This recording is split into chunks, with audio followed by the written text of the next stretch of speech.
Bonjour les graphes, aujourd'hui je vais vous parler du pas vendu, pas perdu. Alors, ça prend plusieurs formes, le pas vendu, pas perdu. En règle générale, le côté le plus dangereux du pas vendu, pas perdu, c'est tout simplement que ça marche. C'est-à-dire que dans une bonne majorité de cas, ça va marcher, c'est-à-dire que des actions en effet que vous allez acheter à un prix relativement haut, puisque derrière ces actions-là vont baisser, éventuellement vous allez moyenner à la baisse pour baisser votre prix de revient. Et un jour ou l'autre, après de longs mois, voire de longues années, potentiellement, en effet, le cours va revenir à votre prix d'achat. Ce qui vous confortera dans l'idée que le pas vendu, pas perdu, ça marche très très bien, mais en vous faisant oublier, en vous mentant à vous-même, c'est-à-dire en vous faisant oublier finalement tous ces mois et toutes ces longues années où justement vous avez stressé, où vous avez vu votre compte en rouge, et finalement une perte d'opportunité, dans le sens où pendant tous ces longs mois et toutes ces longues années, votre capital est resté bloqué sur une valeur qui ne vous a absolument rien rapporté, où vous êtes resté dans l'espoir justement que ça finisse par remonter. Et donc du coup, vous vous soulagez en vous disant, et finalement, potentiellement, vous revenez à votre prix de revient, vous arrivez même à sortir avec un gain, mais en oubliant et en vous mentant à vous-même que finalement vous avez eu cette perte d'opportunité, votre argent aurait pu être beaucoup mieux employé ailleurs, et surtout vous oubliez tous ces longs mois, toutes ces longues années justement où vous avez eu énormément de stress. Donc du coup, le pas vendu, pas perdu, quelque part, le grand drame, c'est que justement, on va dire sur 9 fois sur 10, cela fonctionne et vous allez réussir à vous en sortir d'une manière ou d'une autre. La problématique, c'est qu'une fois sur 10, ça ne fonctionne pas. La problématique, c'est que quand ça ne fonctionne pas, en règle générale, vous moyennez à la baisse, vous continuez de moyenner à la baisse. Et donc, clairement, qu'est-ce qui se passe à un moment donné? C'est que la société peut aller jusqu'à la casse, peut aller jusqu'à la faillite. Et là, vous perdez tout. C'est-à-dire qu'il va suffire d'une seule mauvaise fois où le pas vendu, pas perdu va justement ne pas fonctionner. Vous allez moyenner à la baisse, vous allez augmenter votre risque sur une action justement qui continue d'être baissière. Et donc là, vous allez potentiellement, l'action peut faire faillite et vous allez potentiellement tout perdre. Ou l'action peut très bien derrière vivoter de manière très très basse et ne rien faire après pendant de très très longues années. Donc ça, clairement, c'est là où justement le pas vendu, pas perdu, c'est niette. Il faut bien évidemment éviter de partir sur du pas vendu, pas perdu, parce que clairement c'est la ruine assurée. Même si vous pensez actuellement, et vous vous mentez à vous-même, que actuellement, pour le moment, ça a toujours plutôt bien fonctionné pour vous, il suffira d'une fois, croyez-moi, ça sera votre pire trade, mais au final, ce qui est très intéressant, c'est que la problématique, c'est qu'en bourse, on peut continuer à faire des erreurs, et on peut être récompensé de ces erreurs. Et il arrivera une fois où justement l'erreur sera fatale. Mais on n'aura pas compris que le marché justement nous avait soufflé, nous avait murmuré à l'oreille que c'était clairement une erreur que l'on faisait. Et en fait, parce qu'on va croire justement qu'on arrive toujours à s'en sortir, ou qu'on est récompensé de faire cette erreur-là, on ne va pas prendre conscience que c'est une erreur. Et on finira par en prendre conscience bien trop tard, puisqu'on aura derrière la mer de toutes les pertes qui explosera complètement notre compte. Donc pas vendu, pas perdu, c'est niet. Et donc du coup, ça nous ramène à quoi? Ça nous ramène à moyenner à la baisse. Il y a beaucoup de personnes, et je le lis également, donc dans mes positions que je vous partage, quand je vais accumuler une position, il y a beaucoup de personnes qui me disent « Mais Julien, tu dis il ne faut absolument pas moyenner à la baisse, et pourtant, toi, tu moyennes à la baisse. » Alors du coup, il faut faire le focus en fait sur deux choses qui sont intrinsèquement liées, qui peuvent être très très proches l'une de l'autre, mais qui sont totalement différentes. Et ça revient au plan. C'est-à-dire, le pas vendu, pas perdu, ça veut dire quoi? Ça veut dire que vous n'avez pas de plan. Ça veut dire un petit peu que vous êtes en bourse au petit bonheur la chance. Si ça marche, tant mieux. Si ça ne marche pas, vous vous plantez complètement. Et vous n'avez aucune stratégie et vous ne suivez aucun plan. C'est-à-dire vous ne savez tout simplement pas couper vos pertes, vous ne savez pas quand rentrer, quand sortir. Bref, vous êtes complètement en gestion pure émotionnelle. Et ça, on sait très bien qu'un jour ou l'autre, ça finit par un drame. Et donc du coup, le moyenner à la baisse, c'est quand vous allez justement rentrer sur une position et qu'elle va baisser, et que plutôt que de sortir, de suivre votre plan, d'accepter de vous couper un bras, de sortir donc avec une petite perte ou une perte minimisée, vous allez rester dans votre biais psychologique qui est de dire que vous avez certainement raison, etc., que le marché se trompe, et que donc l'action est moins chère, donc vous allez rajouter au pot. vous allez justement augmenter votre position pour faire baisser votre prix de revient en vous disant que du coup, l'action a besoin de moins remonter pour que vous retrouviez vos petits. La problématique de ça, c'est que vous avez déjà pris une position pleine au début et que le fait de moyenner à la baisse, ça ne fait pas partie de votre plan. Donc vous êtes en train d'augmenter votre position, donc d'augmenter votre risque sur une position qui clairement ne vous donne pas raison.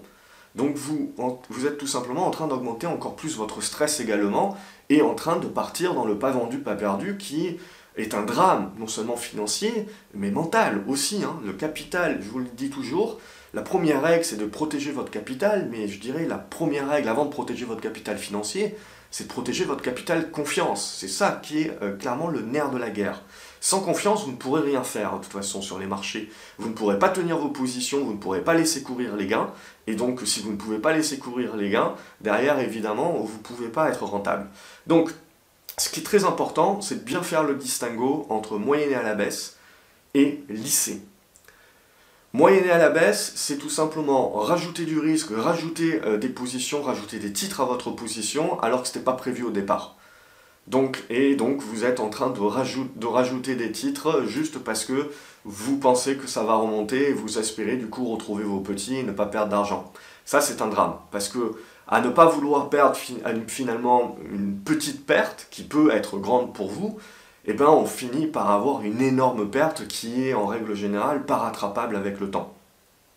Lisser, par contre, c'est ce que je préconise plutôt, c'est ce que je fais, c'est-à-dire rentrer en plusieurs fois.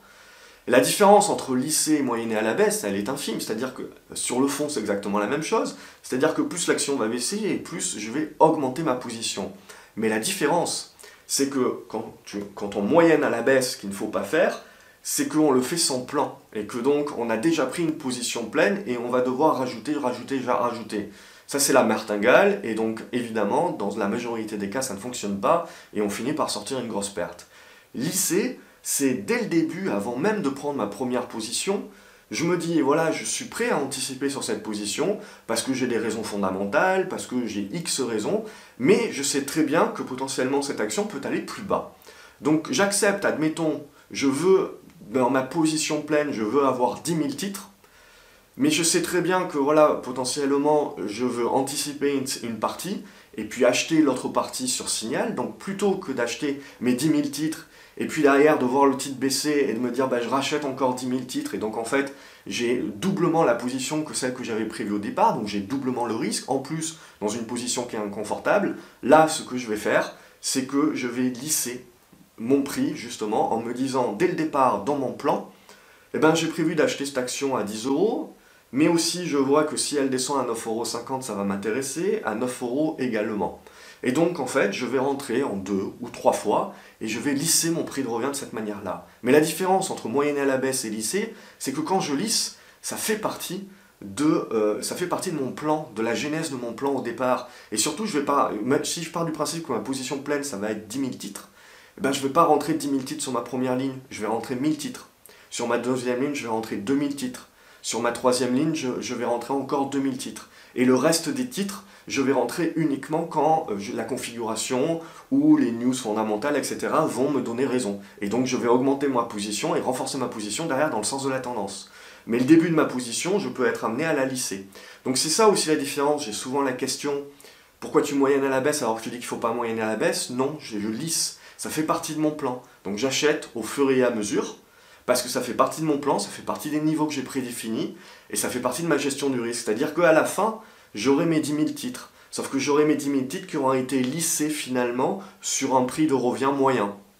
Alors que si je moyenne à la baisse, j'achète mes 10 000 titres sur le premier niveau que j'ai vu, par exemple à 10 €, et après l'action arrive à 9 €, elle dit « Ah ben merde, je suis déjà à moins 10%, et qu'est-ce que je vais faire pour éviter de sortir avec une perte, ou parce que je pense que j'ai raison, etc. » Moyenner à la baisse, ça serait rajouter 5 000 titres ou 10 000 titres encore sur ce niveau-là.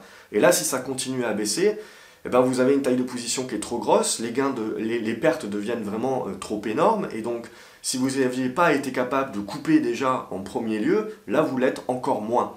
Donc évidemment la stratégie, ça serait, pour éviter quand on a du mal à se couper un bras d'un coup, c'est de couper au fur et à mesure. Donc c'est-à-dire vous coupez 25% ou 30% de votre position, émotionnellement c'est plus facile à faire, Et le fait de couper ça, ça réduit votre position et ça va faire que couper le reste va devenir plus facile également. Donc plutôt que de couper en une fois la position, où ça c'est difficile à faire, on coupe en plusieurs fois. Et donc on se facilite le schéma. À la fin, la perte est la même, mais au moins on a coupé, on a suivi le plan. Et on n'a pas laissé les émotions prendre le dessus. Donc voilà vraiment la différence qu'il faut comprendre entre moyenner à la baisse et lisser. C'est vraiment une différence qui sur le papier n'a pas l'air énorme, mais qui fait toute la différence. C'est en gros, c'est avoir un plan et suivre son plan. Si vous n'avez pas de plan ou que vous ne suivez pas votre plan et que vous rajoutez des actions et du risque alors que ça ne faisait pas partie de votre plan originel, c'est moyenner à la baisse et ça, tôt ou tard, vous allez le payer.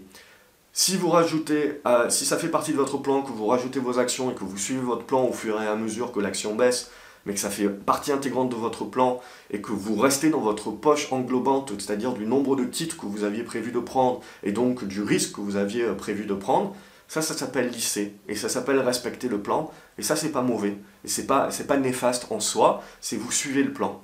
Et l'important c'est que la suite, c'est de ne pas avoir des positions pleines lorsque vous n'avez pas de signaux, c'est-à-dire que vous pouvez commencer à dimensionner votre position tant que vous n'avez pas de signaux pour lisser un prix de revient, mais ensuite il faut qu'une bonne partie de la position soit prise quand même et soit renforcée uniquement quand vous avez des signaux et que vous êtes dans le sens de la tendance. Donc ça, voilà, c'est un autre élément également de sécurité et de gestion de la position. Donc voilà un petit peu, entre le pas vendu, pas perdu, l'aspect psychologique et moyenner à la baisse et lisser, des éléments qui sont vraiment importants à comprendre, parce que voilà, il y a beaucoup de personnes qui vont dire qu'il ne faut pas moyenner à la baisse, et c'est vrai, mais par contre lisser peut être une stratégie en soi. Donc c'est une stratégie également qui va vous éviter de devoir deviner le point bas. Ouais, je vois beaucoup de personnes qui essayent à chaque fois de deviner le point bas. Je veux dire, c'est la mort assurée. Je veux dire, pour une fois, vous allez avoir raison. Les autres fois, c'est du stress. Vous arrivez à vous récupérer tant bien que mal, mais c'est vraiment pas comme ça que vous devez le gérer. C'est pas du plaisir, quoi. C'est pas justement gérer ses positions avec plaisir et d'une manière confortable. Donc là aussi, voilà, le fait de lisser également, d'avoir votre plan détaillé, et d'acheter par petits bouts également, ça vous met dans une position de vous dire, voilà, je ne suis pas là pour deviner le point bas, j'ai différents niveaux, et si les niveaux sont touchés, eh ben, je vais accumuler ma position. Donc ça, c'est une stratégie par accumulation, où on va lisser le prix de revient et renforcer derrière. Bien évidemment, après, on peut faire du vrai moindre risque, et ça, c'est... J'utilise le lissage surtout sur des positions voilà, où il y a du fondamental et il y a des niveaux importants qui sont atteints, et c'est-à-dire où je cherche pas, je réfléchis en termes de zone et pas en termes de niveau précis au centime d'euro près. Et donc je vois une zone pour moi qui est une zone de soutien, et donc je vais lisser mon prix d'achat sur cette zone-là avant de le renforcer si jamais le marché me donner raison.